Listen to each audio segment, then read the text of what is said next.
Hello everyone, and welcome to my very first video of this challenge. My name is Zoe the First, and we are going to be going over the rules for the Dwarven Footprint Challenge.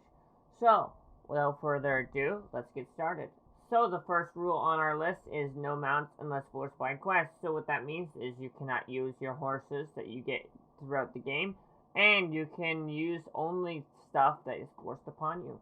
For example, if you have to use a horse because of a time restriction and you can't walk there in time, then you can use the horse for that quest. Or another example is there are some quests where you have to use a skill on mounted combat that is also allowed. The second rule on the Dwarven Footprint Challenge is no port skills unless forced by quest, which this means is you cannot use port skills to get around the map. Also, if a quest forces you to get somewhere else in the game at the end of the quest, that is allowed. Next up on our challenge is not using any stable masters. This will not come to a surprise to anyone as we are walking everywhere and using stable masters is not allowed. The fourth rule on our challenge is no run speed boosts, which this means is we cannot use any tomes that increase our run speed, and we cannot use any skills, which will come later. The next rule on our list is no instance finder unless death by portal or forced, which this means is if you die beside a portal and the instance is already started, you can get back into the instance by using the instance finder. Also, is if there is no instance portal for the instance, you can use the instance finder that way. For example, skirmishes are only accessible by the instance finder. The sixth rule on our list is no Slayer deed and skill deed boosts, which this means is if you have to kill X number of mobs and use a skill X number of times, you have to without speeding things up. The seventh rule on our list is no instance for landscape slayers, which this means is you cannot go into an instance multiple times to farm landscape slayer deeds. We have changed the rule over the years to allow you to go into it once, but besides that, you are going to have to do them all on landscape. This rule was changed during Great River, but it remains the same. The next rule on our list is no skirm camp. I am allowing some exceptions to this rule. For example, if you complete a instance and you want to barter for things that can be used for marks and medallions as the currency, you can do so, but you must complete the instance. Another exception to this rule is Scroll of Delving, as there is very few vendors who give these out as rewards. Next up on our list is no VIP mailbox. This is not a surprise, as using the VIP mailbox makes things easier. Using mailbox on landscape is only allowed. An exception to this rule is if you use a VIP mailbox for an accident or anything else, you must delete all contents you have received, i.e. quests or items. Mithril coin travel is our next part that we take a look at. You cannot use mithril coins to travel throughout the game. This includes quests and the collection panel. Using mithril coins and staples as well is not allowed. Our next rule is no mithril coins for repair, only in instances. This is only allowed as doing it with friends. Using the instance finder for portals that do not exist is highly discouraged, and that is not allowed. The next rule we are going to have a look at is class deeds with run speed skills must be used without moving. This is so you do not run faster and then normal. This also allows classes with skills that make you go fast allowed to be used during this challenge. I myself use a Runekeeper, which do not have a run speed boost. Another option for this challenge without run speed boost skills is the Lore Master. Our next rule and our 13th rule on this list is disabling experience at each level cap. For example, level 50 was the original cap, followed by level 60. This is increased to each level cap, including level 65, 75, 85, 95, 100, 105, 115, 120, and 130. This can be increased later on, but as of right now, during this recording, 130 is the level cap. For our next rule in the Dwarven Footprint Challenge is no auction house besides selling and only buying stat homes.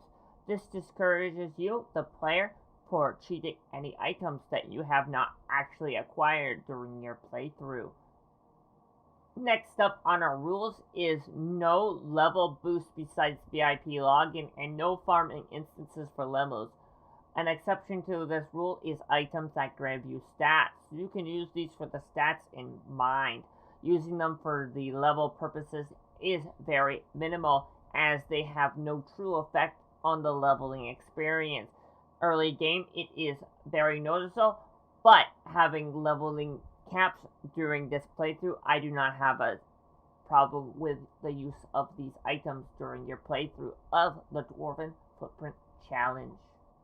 And on that note, we come to the next part of the challenge is that you must complete the area meta deeds before going to the next level cap, which this means is you must complete all deeds of each area that was out at a time during each level cap. For example, during level 60, there was 2 areas which were level 60 tuned, Moria and Lothorian. Completing those 2 deeds will allow you to progress to the next level cap, and doing all the stuff is a feat on its own. Our next rule is no buying crafting materials from players outside your kinship. I put this rule in place so it discourages you buying random materials from world chat. Gathering your own materials is the most rewarding, and the return investment of it means you gain everything and only you gain everything. Having the benefit of buying materials from inside your kinship also helps your kinship grow and improves your reputation within your kinship if you are interested in doing so that way. Next up on our list is no shared storage, only wardrobe and items that you can use for like roleplay purposes. I feel the use of shared storage is beneficial, but you can gain a lot of stuff from them from your other characters. Limiting these to items for your character's design and example, pipeweed as a roleplay item. Alcohol is also a roleplay item, and having it so you have to earn your character's items by themselves makes it so it's an interesting playthrough, and the use of shared storage is not allowed other than those 2 things. Our 19th rule on our list is no festivals unless level disabled.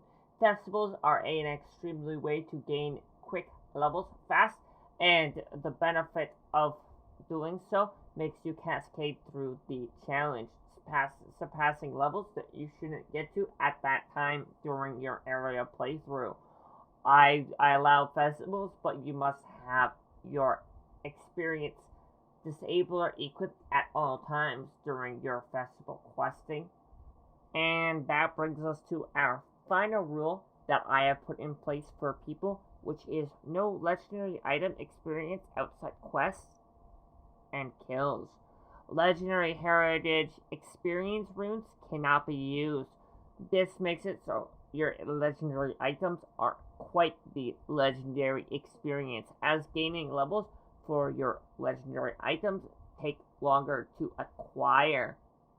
I do hope those explanation of the rules is good enough. If you have any questions, feel free to comment below and I will take a look at those and explain as much as I can throughout this challenge what we have done. And if you're curious, feel free to hit that subscribe button, as we'll be releasing more videos like this in the near future. So we are going to continue on. We are doing quests, and I'm just going to commentary from here on out. So first is we're going to go all the way down there. We're going to go to, we got quests here. We're going to do the quest, and we're going to go kill Bargeist. So we're going to deal with those. It shouldn't take too long to kill the Bargeist, as everything is sped up in this playthrough. Yeah, I think that's it. If you guys think of anything else to add to the rules, feel free to like comment below. I have a few ideas for my second Dwarven Footprint Challenge, if we ever get around to doing those, that we will just, go in and do them. I have a few. I'm excited to see how that would go. But now let's, we're gonna kill bears, and then we're going to turn these quests in. We do mess up in the intro just, I believe, once, and yeah, it should be good. We are nearing the quest where it's just you do the bedroll. You do not actually have to do that quest, which will be after soon. So we got lots of things to do, chat. We're going to get through them, and we are going to enjoy the rest of the challenge. So everyone does the intro this way. Everyone does, walking the game. Nothing here is different than your regular playthrough. We're just, we deleted our mounts. That's probably the only thing different anyone else would do. Everyone could keep their mounts. I'm not wanting to use a mount. We deleted our account-wide mount skill. And yeah, we got our cosmetic pets, but I believe that's it that we got. So we actually equipped the earring that grants experience. Like, that's fine with me. I'm allowing that. Later on, I do remove it, but that is way later on, because someone from, Twitch chat pointed out, like, hey, that grants experience. Why didn't you remove it? I'm like, no, what I meant by your experience boost, I meant by, like, using 100% tomes and whatnot. I'm using the earring for stats, because right now you don't have an earring. It's alright. It gets really bad later on, but, it's fine. If somebody wants me to remove it, I'll do it. So here we're walking back to the quest. We're going to, I do open up the map a lot. It is a bad habit. I also click skills, so, make fun of me with that. It's fine. I am okay with, criticism upon this playthrough of Lord of the Rings Online. I am going to be doing, I believe I mess up a little bit coming up. I mess up, I go into the instance without finishing this bedroll quest. So yeah, bedroll makes it so there is a quote-unquote cutscene that plays out. You do not have to do this quest to progress. If you're doing this quest and you do not know that, feel free to like comment that you did not know that. I did not know I could skip the bedroll quest. But I always like doing the bedroll quest on completionist characters. For one, it's another quest. For two, it's a nice little break. See, we did so much of the game so far, like about an hour or so, that doing a break here is nice. Like, having this as a break, go get a coffee while this plays out, and yeah, it's great. So we're about to finish the first video here. I do want to thank everyone who has made it this far. Like, comment, subscribe. If you comment, like, what you think about this challenge. How far do you think I made it? Well, if you check out my Twitch channel, you can see how far this character has made. And yeah, I do want to thank everyone for making this far in the video.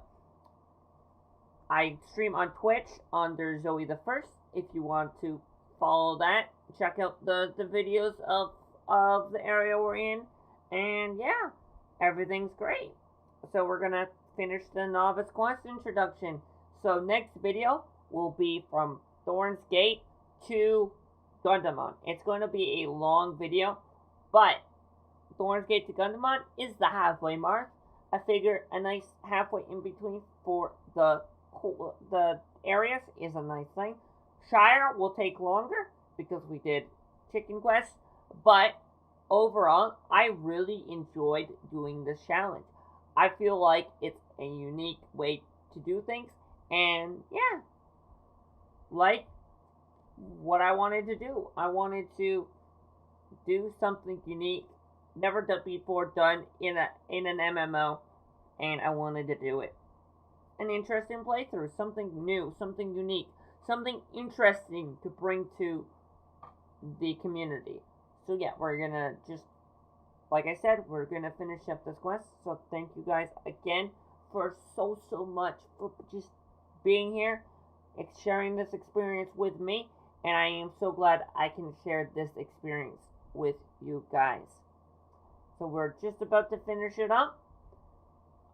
We killed some ghosts here, and then we got to deal with some Dour Hands. Dour Hands are dead. Be interesting to think where you guys think my very first quote-unquote rage quit was during this challenge. It was pretty far in. I'm not going to spoil it quite yet. We will get there.